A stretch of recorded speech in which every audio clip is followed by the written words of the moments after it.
in today's video, we're going to talk about things that you should expect or may expect when having children. Whether you're pregnant, you're due any day now, or you might have a 1 year old. So please like, comment, subscribe, and of course share. So, what's your first time parent? Not just the mom, but a dad or uncle or whoever helping out, taking care of the baby, godparents. What should you expect? Woo. We should know about this since we got these old kids, huh? Yeah. Okay, I would say number one thing, you can never be prepared. There's nothing that can prepare you. You might have read books, you might have raised nephews, been around with friends with kids. Nothing can prepare you for your own. Yeah, because each child is different. Sometimes you may have a child, some things you may be prepared for. You might have a child with some type of handicap or disability, or some learning disability or something like that, or there may be complications that come along that they might get over with, whether a flu. I know one of my kids, I think within the first day or two, had jaundice, something simple, but you just don't never know. Acid reflux, what's some other things, diaper rash. Some people have never dealt with those things, so you can never be prepared, and especially being a first-time parent, you're going to always have people putting different things in your ears, or some things that they might leave out that, they just didn't think about. So that's why I wanted to make this video, because like she said, we got 4 kids in total. They're older. The youngest is 10, the oldest is 19. So I think we've seen a lot. And there's still some stuff that we just haven't dealt with, and hopefully don't deal with. Some things we dealt with that we wish we don't have to deal with, type of thing. I know pregnancy. I know I went to a Lamar's class, and, I was team, I thought I kind of wanted to do like a home birth and maybe no medicine. I had my children in the hospital. I got the epidural versus I seen my sister-in-law when she had her last child. She didn't do no medication. For the last 2. So, everybody is different. Whether you, like I said, doing the pregnancy or giving birth, like I pushed my children out. She had C-sections. And I know sometimes parents plan how they're going to give birth. But sometimes certain things happen last minute that the plan changes. Mm-hmm. So, you have to think of a lot of different things when being a parent. Also, being a parent, you got to think about, you have more than just yourself to think about. We were just watching a show, and these parents, they're about to be first-time parents, and they're real adventurous. They like to scuba dive, skydive, and, do different, near the volcanoes. Do some dangerous stuff about to kill themselves. So, it's certain things you got to think about when becoming a parent that you may have to stop, slow down on. I know one of the things that a lot of people say, having a support system, having some type of help. It takes a lot. As the saying goes, it takes a village to raise children. True. It's definitely true. You have to have some help. You being just a single parent, or sometimes being a 2-parent home, and maybe one parent works all the time and versus the other person is a stay-home parent. It's a lot. Being a stay-at-home mom or dad, can be a lot. That's a job in itself. Yes. The job that you don't get paid for. Yeah. I believe in making memories with your children. You keep little things, track their little milestones, because those things that it's so sweet to look back on. It's precious. Sometimes you forget. So if you got something, whether a video, a picture, or you wrote it down, or whatever the case may be, you can look back and say, okay, Sally or Bobby, they started, walking, at 8 months or 12 months or whatever the case may be. Even that, walking. Everybody starts at different rates. So you may look at somebody's child, like I said, somebody's child might have started making little movements at 7 months versus somebody else's child might have been 12 or 14 months. And, of course, they have, a guideline of when they should start. And, of course, taking your kids to the doctor is very important. Yes, making sure they have their immunizations and shots, getting checked up on.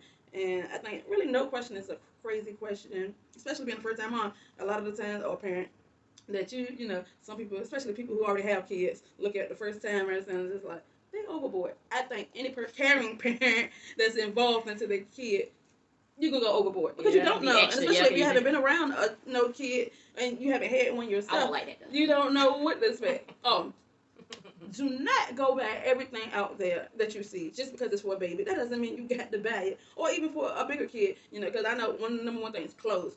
Most people overbuy clothes, especially when they right. A lot of the times the babies do not get to wear some of the outfits, because you got people giving you stuff, you're buying stuff, and you just see it because it's cute.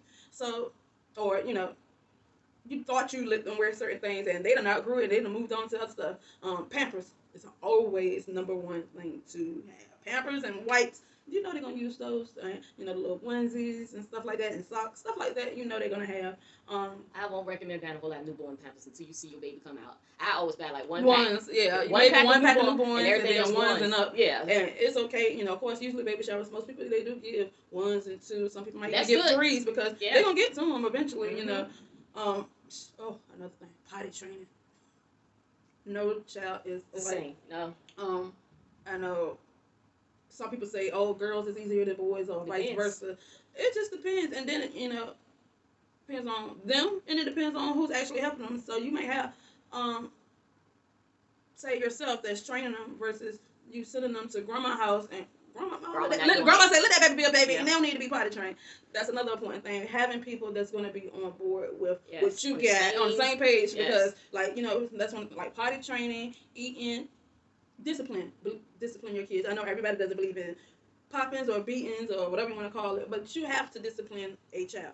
And don't think, oh, they're two, they just a baby. No, you start disciplining them literally. When they start 6 months, you have to do certain things that you know, it's not right. you know, no, or whatever you want to use. Because I know everybody's kind of funny with that, but you at 6 months the kids got some understanding. Because even as a newborn, 1 month, when they see that bottle in your hand or their pacifier, they know what it is. So they're not dumb. So don't think you have to wait till they're 3 and 4 and 5 years old before you start disciplining. By then, they'd already done figured out what type of person you is, and I'm gonna play you. And there's some things at 8, 9, 10, 11, 12 months these kids do nowadays. You'd be like, how do they know that? And people like to say, oh, it's learned behavior. No, I don't know where they got it from, but certain things they do and know they smart. These kids like old these days. They know stuff. my nephew, you know, he was 1 and he had just turned 1, and you know, we were trying to put him on to ABCs and 1, 2, 3s and let him watch the phone. Homeboy was smart enough to play us at 1 and act like he watching these ABCs and what was the wheels on the bus go round and round. Man, as soon as you ain't looking, he know how to pull up on the phone and the iPad look gunshot. Yes. Now when he Exactly. he ain't learn that from nobody. Ain't nobody watching him, but he knew how to pull it up at That's 1. what he wanted to look at. So He don't kids look at are that smarter stuff. than what we give them credit for, even babies. What else? Something you should know. Keep things honest with them. A lot of parents don't like to tell their kids stuff they've been through because they want to look like the goody two shoe. But if you're telling your kid, oh, I know you're not gonna go to a party. You know, when they get older, no, you can't go to parties. Tell them why. Why you prefer them not to go to the party? Maybe you had an experience that you went to a party and you got jumped, or somebody put something in your drink. Let them know your experiences so they can know that you're human. You're not a goody two shoe. That you've made mistakes too as a kid. What else you got, Ben? Just know, like she said, they're all different. They have different personalities. Don't think because your first child was the sweet one that your next child gonna be sweet too. That doesn't work like that. Okay, you really don't know what you're gonna get until you start seeing their personalities and all this stuff. And like she said, the best you can do is discipline them from the start. You know, and hopefully it'll cut some of that down of them showing off or carrying on. And like she said too. You don't know, this child may be extra smart than your second child, probably got a learning disability. So we got to treat the kids according to who they are, and you know, just don't let them play you because they ain't stupid. Even the ones with learning disability, they know what they want to know. Trust me, I know. Yeah. What else? As a first time mom, latching on. My first child latched on easily. Second one, he won't have it. So my first child, I breastfed and bottle fed up till he was 14 months. Versus the other child, he didn't catch on in the hospital, and maybe I was a little bit older, and it was like, you know what, I ain't keep practicing. Versus, you know, some people say don't give up, keep practicing, and they'll do it. That's up to you. If you just keep trying, I want to. She's a pro baddie. I was like, but it ain't just, you know, the child and the mom, you know, things is different, you know. So I was like, okay, it ain't that serious. As long as he drinks, that's what's important. I had the opposite of her. My first one wouldn't latch on. He was just too fat and greedy and impatient. He was not going for it. But my second one is true. She knew that was her homegirl was on that, and like she said, I did the bottle and breastfeed at the same time. So every baby's different. They really are. Milk wise, every child, you know, maybe depending on I guess what hospital you at, what type of doctor you have, you know, usually I guess there were more common Similac or Enfamil. It's like almost usually the common milks, but every child cannot take the same, you know, formula. That they sometimes have to switch it 2, 3, 4 times before they figure out what milk goes best. You know, lactose intolerant, you know, and all these different things that they have going on. Now, the picky eating thing. Yeah. you deal with that. You deal with your babies being allergic to stuff. You don't know that until you give it to them. Or you know? sensitive skin. Yeah, stuff like that. So you just gotta keep your eyes open, watch your baby, learn your baby. So you won't be in denial thinking, oh, it ain't nothing, and it really is something. So. Or those sleepless nights. You got some babies that cry all night, and you got some babies that actually love to go to sleep all day long, even at nighttime. Yeah, some sleep. Decent. Like regular babies. Yeah, Then you got sleep like I said, crying. You got cry babies. Yes, I know I had one. She did too. Yeah, so you get them crying ones like, Lord, is he gonna ever shut up? Or so she just gonna cry all day. And then being careful of who you have around your kids. Especially as newborns, everybody is so magnetic to new babies, and especially with what's going on now with COVID, you gotta be careful who you got around your kids. Germs and different things like that. Or you have strangers come up. Oh, let me see. Can I hold them? No. Like, you see them. That's what you're gonna do. You're gonna see them. No, you don't need to hold them for what? Right. They want to touch the hair and touch the arms. Like, no. Back it up. Babies are very sensitive. Oh, I know a lot of parents get doing clipping the nails and the fingernails and the toenails. They so thin though. Yes, sometimes you can just peel them off. You can just peel them off. I got a problem. Boogers. I'm a booger person. I was that mom that when I leave my child, the first thing I'm doing when I get back to my baby, I'm looking up the nose, because my thought process is that little teeny nose of all these boogers and snot, he can't breathe. I gotta make sure my baby can breathe. Those things those doctors give you in the hospital, the little blue one, the little blue ball. Yeah, the little blue ball. And then that one, they have gotten cheaper. They wasn't like back in the day. They're a little iffy, trying to, some people might be scared because it got that long stick on it and then the ball, so you scared, and then you got a baby who moving and stuff, Of course, when they're newer, that you can kind of hold them. But when they get a little bit older, they moving. They don't want you. You want those buggers? They have the white ones with the short little I like those. Now me, you like those? My wife gonna call. She suck it out. I sucked it out. I did. I blow through the mouth, blow through the nose, suck it up. As long as I get the boogers, you can call me what you want to do, because I'm sure as a parent, you had a baby, so you did some things, some other stuff. So sucking out my newborn baby boogers is just fine. But no, I had a electric one. See, she was bougie. I did the ball and got it out. They got an electric one that you push. It look like actually how these thermometers now that you go in place and people taking your temperature. It looks like that with a little nozzle on, and it makes noise, and of course, and you just sit it up there and it sucks out the snot and stuff. But some of them hard boogers, it'd be hard to get out versus the snot. Okay. Yeah, Q-tip the nose sometimes. Oh yeah, Q-tip or cleaning the umbilical cord and stuff like that. Or the circumcision. Oh yeah, that. On another, having boys, be prepared. Yeah. Be prepared that the little boy, you're going to get shot, and he's going to get shot at least once. At least once. You change you him. Won't get it. You lifting up his butt, and of course, so either lifting it up. Of course, you're more than likely lifting it towards him. So they gonna shoot themselves in the face, or by the time you done seen he pee and you take the diaper off, and psh, it's gonna happen.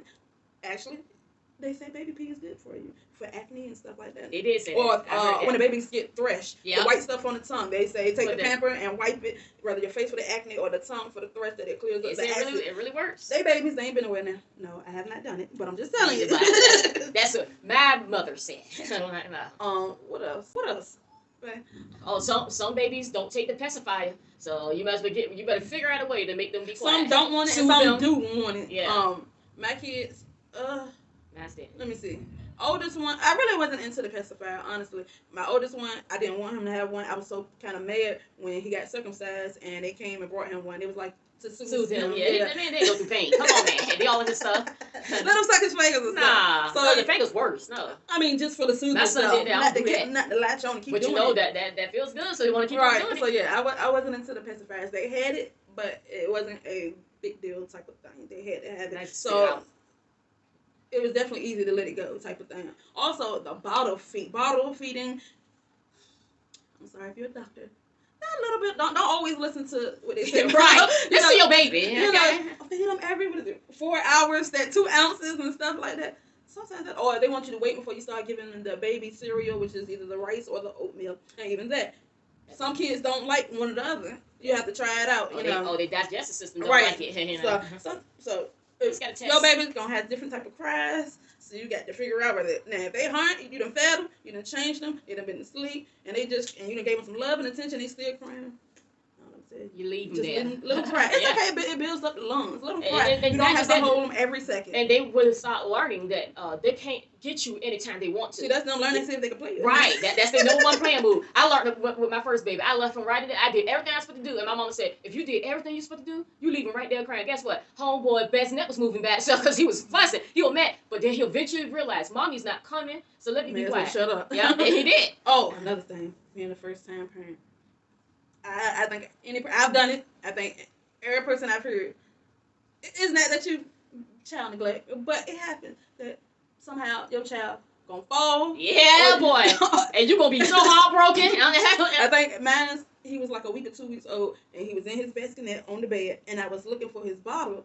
And I went to lift the bassinet up to see if the bottle under it, and I took the baby out. At that time I was living with my mom. I had him at 20, so I was still sharing a room with my sister. So I was in the bottom bunk. So those bunk beds the bottom bunk ain't too high, but so yeah, probably about like this. So it ain't too high. So he had hard fall. But I was like, oh my God. She was gonna die. I said, Lord, I'm going to jail. They about to call CPS.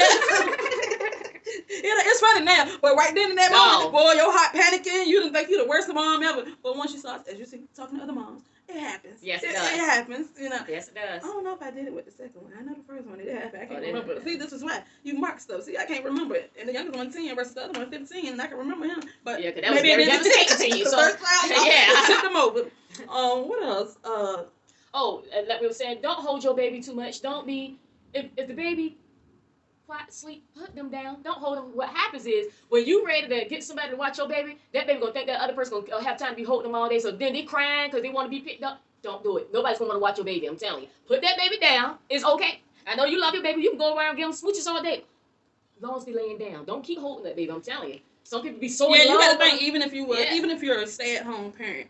And I was. So. You at some point are wanting to go somewhere that you're not gonna want to take your child or can't take your child, or you need a break that you're gonna have someone, whether it's a family member, a friend, daycare provider, or someone's gonna have to deal with this child other than yourself. So you can't just groom them to be with you. And as people, we're supposed to be around other people and deal with other people, you know, because it's gonna come a time they gotta go to unless you're gonna homeschool, but even homeschooling, they have to have even growing up some type of interactions with other people. Or you don't want that your child been up under you all this time, and then you know homeschool them, and here they go, 12 years old, family, they going to public school, or they got friends, and they don't know how to interact with other kids. You know, a kid might have said, "Billy, you stink." I don't know.